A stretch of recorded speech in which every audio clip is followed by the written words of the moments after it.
Christmas శుభవేళలో మనందరి హృదయాలలో ఆనందమే మనసున్నా సంతోషమే.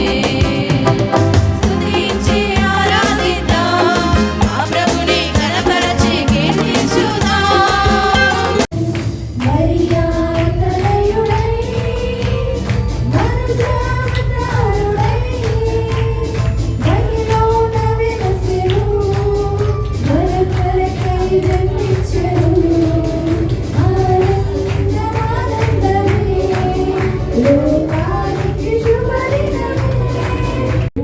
సమరయ స్త్రీనే ఎన్నుకున్నాడు. మొట్టమొదటి ఆరాధికురాలుగా బైబిల్లో పరిగణించబడింది స్త్రీయే.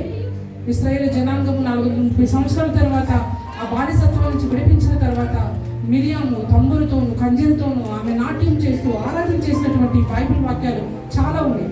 స్త్రీకి ఎంత ప్రాధాన్యత బైబిల్లో ఉందంటే దెబోరా చాలా ధైర్యవంతురాలు. నాకు చాలా ఇష్టమైన క్యారెక్టర్ బైబిల్లో దెబోరా అన్నమాట.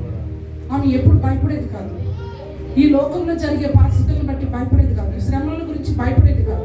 వాక్యం నేర్చుకుంటే ధైర్యం వస్తుందండి. మీలో చాలా మందికి ధైర్యం లేకనే ఈ రోజున చిన్న వాటికి కూడా ఊరికి గాలి వస్తే తుమ్ము వస్తే ఊడిపోయేలాగా కనబడుతుంది.